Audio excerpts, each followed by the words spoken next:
Saudi में खराब स्थिति में है कर्मचारी। नमस्कार, मैं हूं प्रिया झा और आप देख रहे हैं डेली सऊदी न्यूज।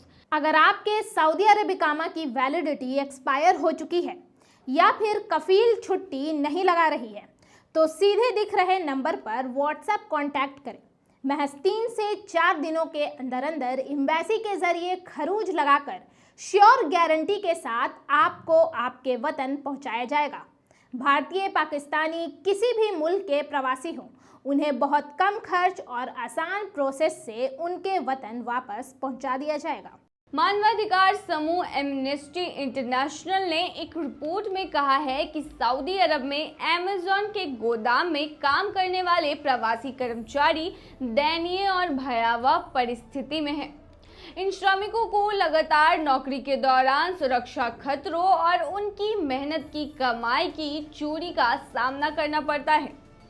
एमनेस्टी ने कहा है कि श्रम आपूर्ति कंपनियों ने उन कर्मचारियों पर भारी जुर्माना लगाने की भी धमकी दी है जो अपने नियोक्ताओं के साथ अपने कॉन्ट्रैक्ट की अवधि कम करना चाहते हैं।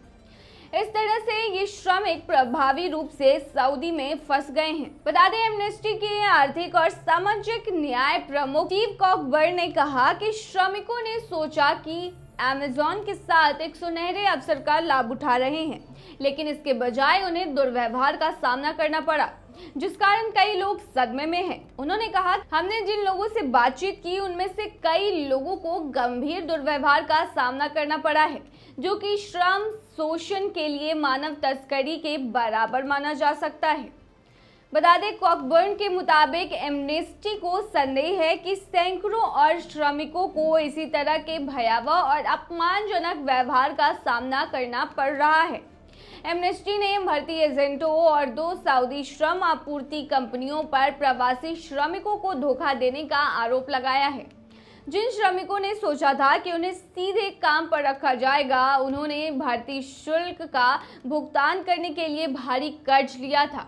यह शुल्क एजेंटों ने वसूला था। बता दें, एमनेस्टी ने कहा है कि सऊदी अरब पहुंचने पर उन्हें बेहद गंदी और भीड़ भाड़ वाले आवास में रहना पड़ा। साथ ही एमनेस्टी ने कहा कि ऐसे कर्मचारियों की निगरानी होती थी और आराम के लिए अपर्याप्त समय दिया जाता था। इन हालातों के कारण वे कई बार बीमार भी पड़ जाते। देव नामक एक कर्मचारी ने एमनेस्टी को बताया कि मैंने दीवार कूदने की कोशिश की, मैंने खुद को मारने की कोशिश की। मैंने अपनी माँ को बताया कि उन्होंने कहा कि ऐसा मत करो, हमें लोन मिल जाएगा। उन्हें कर्ज लिए हुए 8 महीने हो गए हैं और ब्याज अब जुड़ रहा है। बता दें, एमनेस्टी ने अमेज़न से प्रभावित श्रमिकों को मुआवजा देने और उसकी आपूर्ति श्रृंखला में काम करने की स्थिति की जांच करने की मांग की है। अमेज़न के सीनियर वाइस प्रेसिडेंट ऑपरेशन जो फिल्टन ने एएफपी को भेजे गए एक बयान में कहा है कि अमेज़न इन आरोपों से बेहद चिंतित है। उन्होंने कहा कि सऊदी अरब में कुछ कॉन्ट्रैक्ट कर्मचारियों के साथ हमारे द्वारा निर्धारित मानकों के अनुरूप व्यवहार नहीं किया गया और वह गरिमा और सम्मान नहीं दिया गया जिसके वे हकदार हैं। एमनेस्टी ने सऊदी के अधिकारियों से दुर्व्यवहार के मामले की जांच करने और विदेशी श्रमिकों के लिए स्थितियों में सुधार करने की अपील की है।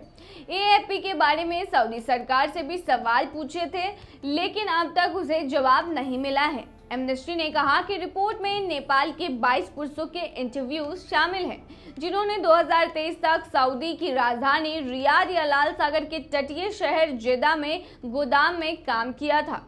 तो ये थी तमाम जानकारी। बने रहिए ऐसी खबरों के लिए डेली सऊदी न्यूज पर।